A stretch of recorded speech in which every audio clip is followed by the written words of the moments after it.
Welcome back to another action figure review. In this review, we're going to be taking a look at this Range Trooper. This Range Trooper is part of the Vintage Collection. It is from the Solo Star Wars movie. This is the packaging it comes in. As you can see here on the top left, it has the age recommendation for 4 and older, and that is displayed in multiple languages. Here on the right, we have the warning for choking hazard small parts not for children under 3 years of age. In the center here, we have the Star Wars Solo logo. Just below that, we do have that Range Viper Peel nameplate. And on the right, we have a very nice scene with the Range Trooper out in the Arctic looking background. On the bottom, we have the Kenner logo. On the left, we have the bubble displaying the figure and his blaster that he comes with. On the back of the packaging, this is VC128. The top half of the package shows the other characters that are available when this figure was released. Here we have the Vintage Collection logo. The bottom half of the card is just warnings and company information in various languages. Here's UPC, if that helps you at all. Then we have at the bottom right, Disney and Hasbro logo. Very nice. Just going to take a look at that figure outside the packaging. Here is our Range Trooper. He's done in more of a white and more of a off-white. You have more white here on the chest, and his outside garments, his arms and fur here is more of a off-white. He has a very unique design helmet. He has a black visor, black, I guess that's where he breathes.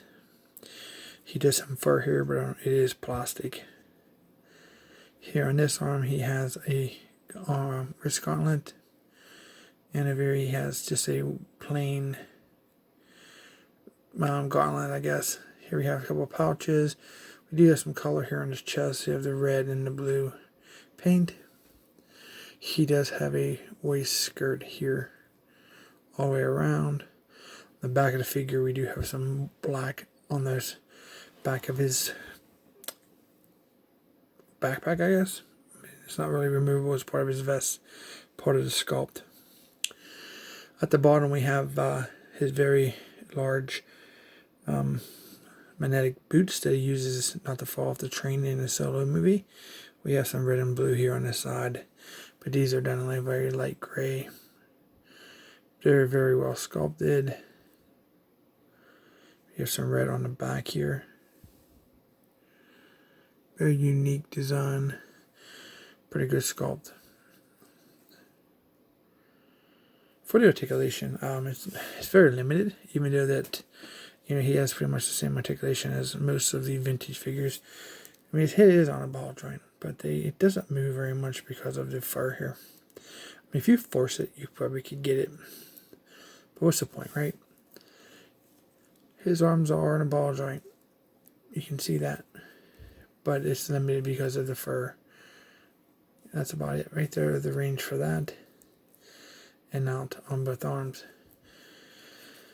He can get, a 90-degree bend on his elbow on both arms. His wrist does have an up and down, and it does rotate.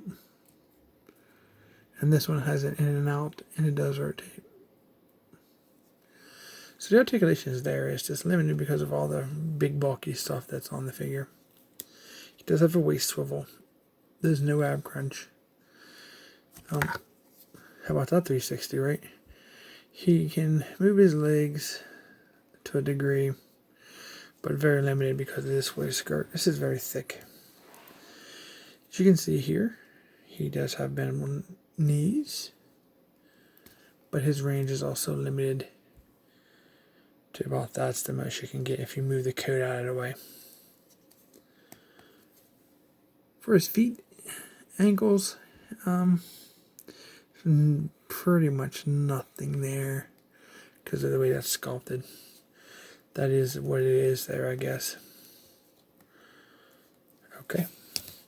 He only comes with one accessory, and it's this blaster here. It is done in all white. It has some black and red paint.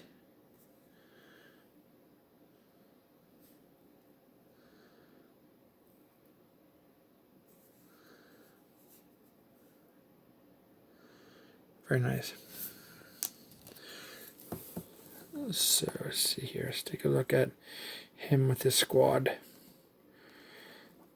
So we'll leave him on arm so we can take a look at him. Let's take a 360 look real quick before we do that.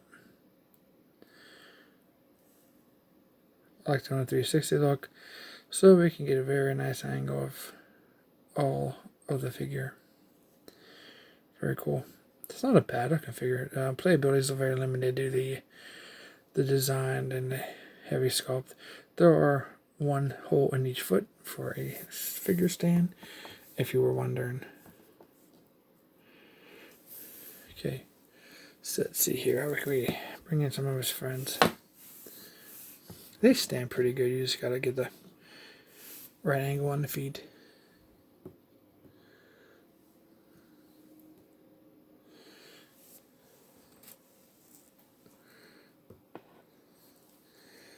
Yeah.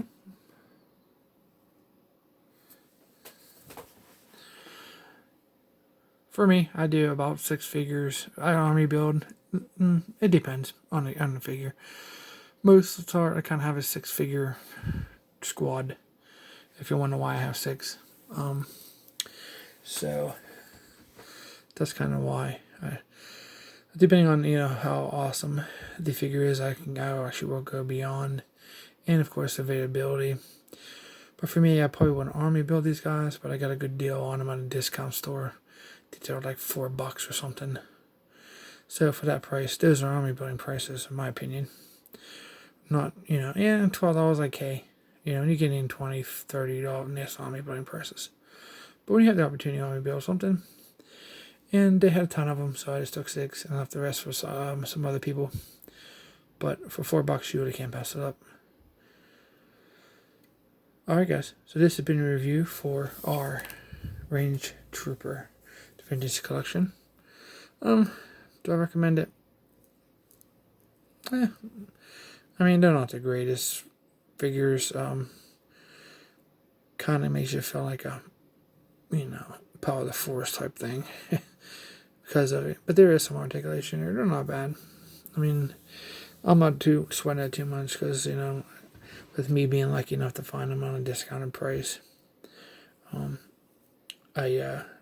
doesn't bother me too much. But if you want to spend big money, the army build these, there's probably better figures out there that you could spend your money on to army build. But again, it's my opinion. But they're decent. So I guess it is what it is. So that's pretty much all I got for you guys for this review. If you like this review, do me a favor and please consider subscribing, like, and share the video. I'd really appreciate it. I wish you guys happy hunting and all your hunting collectibles. And thanks for watching, and we'll see you in the next review.